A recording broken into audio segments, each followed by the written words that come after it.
Hello, my name is Katherine Weintraub. I am the adjunct saxophone professor at Southeastern University, and I'm also a private instructor in Tampa, Florida.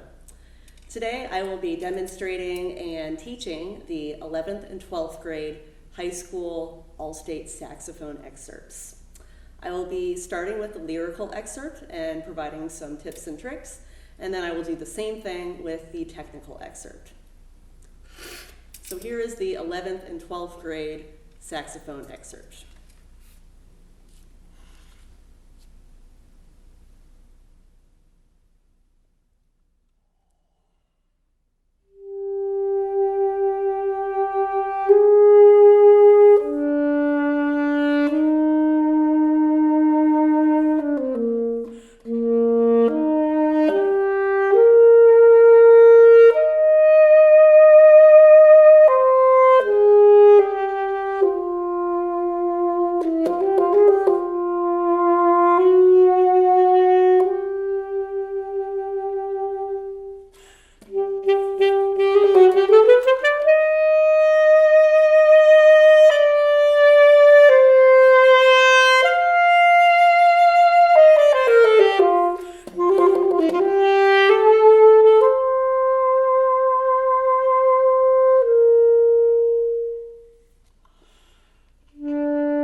So, with any slow furling etude, especially this number 1 in the book, you want to make sure that the pulse is very clear throughout the duration of the etude.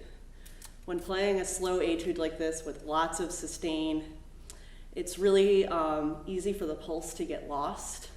So at all times you want to be subdividing, especially on longer note values.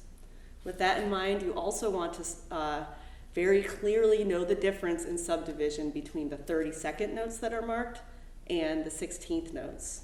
For example, right in the second bar, 1 and a 2 and ba da da, making sure those 32nd notes come on the right part of the subdivision. Also in the last measure of the first line, that you're right away subdividing 16th notes on that half note. 1 and 2 and 3 and 4 and bum bum bum ba da da da da da. So it's very important that you have these subdivisions in your head at all times, and that you're always or very often practicing with the metronome. When preparing this etude, dynamic contrast is of course very important, so you want to make sure that you clearly establish what your dynamic range is in the piece. So find the loudest point in the etude, which I would say is probably at the end of the third line, and have all of your soft dynamics be formed around that. There's also a forte marked in the second measure of line 2. So again, have all of your softer dynamics be formed around where these louder dynamics would be placed. There are quite a bit of trills and grace notes and ornaments in here. I would recommend first learning the etude without ornaments and then adding them back in. When they're added back in, make sure that they are both in time, of course, that they fit with the metronome, but that they're also in style. The point of a trill is not to get as many trills as you can in the space of the beat, but rather to have it sound gentle and in accordance with the style that we're going for here, which is adagio con espressione, with expression. The trills and grace notes should reflect that. I would recommend using vibrato on many of the longer note values to further the energy of the phrase, add warmth, and especially in order to intensify crescendos. You don't need to put vibrato everywhere. I tend to not use it at the ends of phrase where I'm trying to taper my sound and come away. But when I'm trying to add intensity or just kind of maintain the intensity, a nice, gentle spin to the vibrato is definitely appropriate here. I've mentioned that pulse is extremely important. Do lots of metronome work when preparing this. Act like you're playing with a piano accompaniment. I believe there's also a version of the Furling book that comes with a piano accompaniment CD. If you can, I would order that, and there might even be some on YouTube. Play along with the piano accompaniment version if you can, just to form that sense of pulse. And lastly, tuning, of course. Play with the tuner on your stand, especially when it comes to some of these high range notes, making sure that they don't go very sharp. Our middle Ds, making sure that those don't go sharp, and making sure that the pitch is in the center, both when we were playing very soft and when we were playing loud. And here is the 11th and 12th grade all-state saxophone technical etude.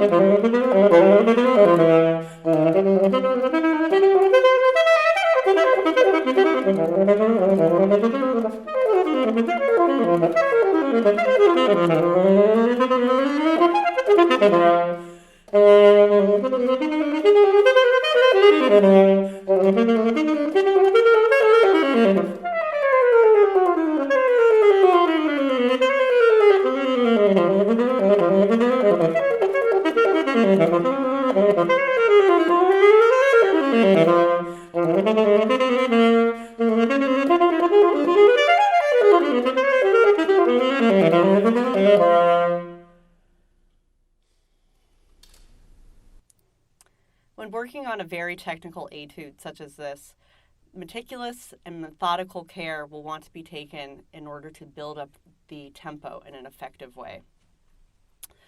You will, I think, find a lot of benefit from a method that I like to call the chunking method, whereby you take a small chunk and gradually make it bigger. For example, in the third bar, we get this very intricate series of descending arpeggios. I think it would be helpful to first break this down into small one-beat chunks.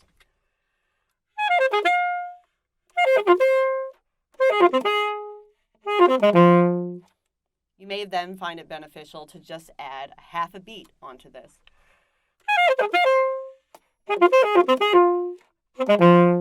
Then perhaps make it 2-beat chunks.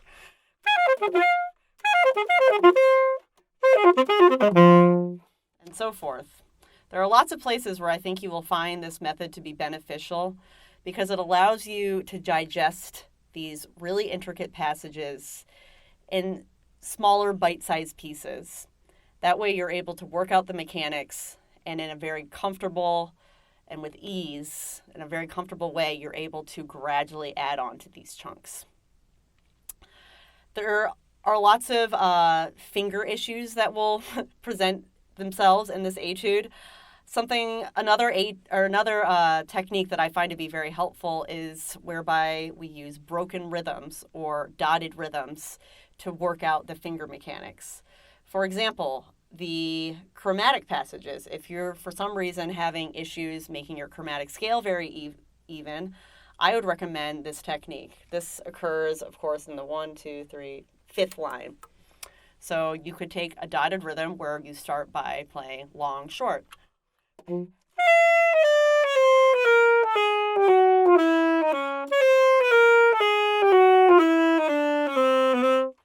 then you could go short, long.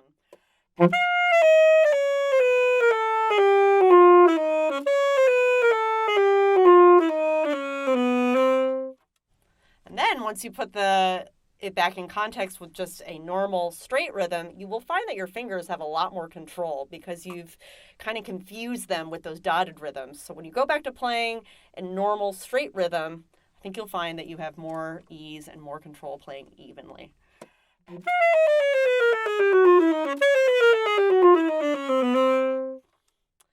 This, I think, would be really helpful on the very last line of music in the first measure. We get that diminished arpeggio.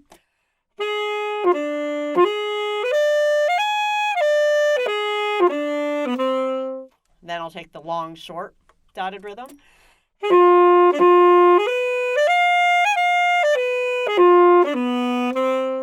And then putting it back straight.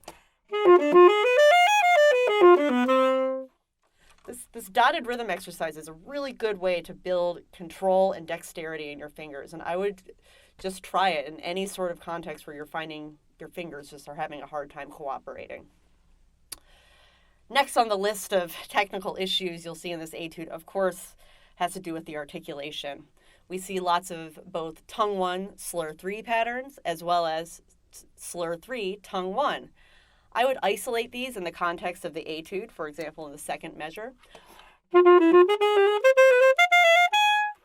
get the tongue 1, slur 3. We also get it, the slur 3, tongue 1 in the third bar. Besides isolating them in the context of the etude, finding any place where they occur in the etude, you could practice them out of context, perhaps in just a simple scale. Since we're in the key of D minor, perhaps you could take your D minor scale and practice that tongue 1, slur 3 pattern. And then perhaps practice the slur 3, tongue 1 pattern. That way, you've taken the pertinent parts of the etude and integrated them into something practical. Perhaps you could make this a part of your warm-up routine, so that way you're not only practicing the etude itself, but you're making use of the skills that you will be learning as a result of learning this etude.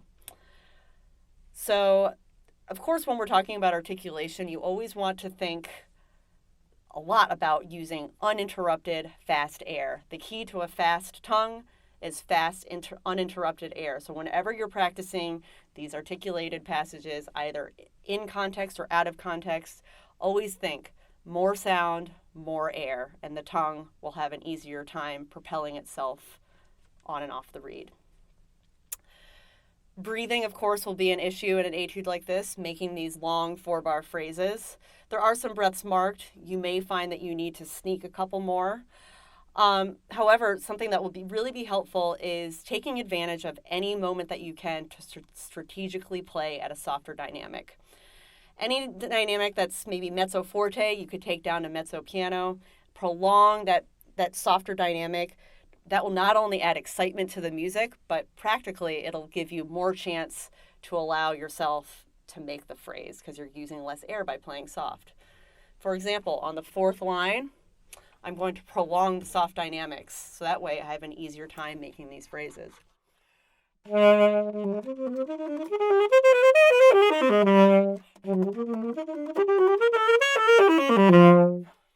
So that's just one example of how you can use dynamics to both further the excitement of the music and also practically be able to make these phrases in the allotted time that you have to take a breath. Lastly, in terms of style, we get a lot of these kind of bell tones at the beginning of each section. D, da da da da da da da da D, D, da da da da da da da D. If you can unify the style of these bell tones across the etude, I think they can provide a nice kind of marker for the beginning of each section. And if you can even unify them, especially when there is a breath after these bell tones. There's breaths marked after a few of them. See if you can still maintain that style of there being a nice decay on those notes, even when you have a breath.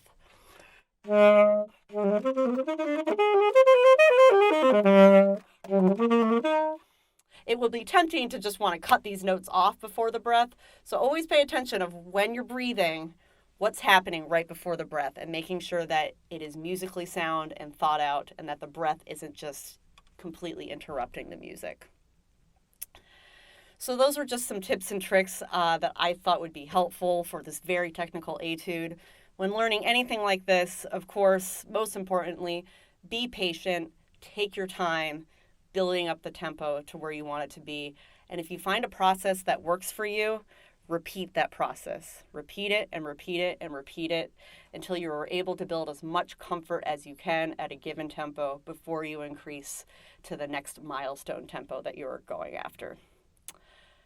With that, good luck on your audition and happy practicing.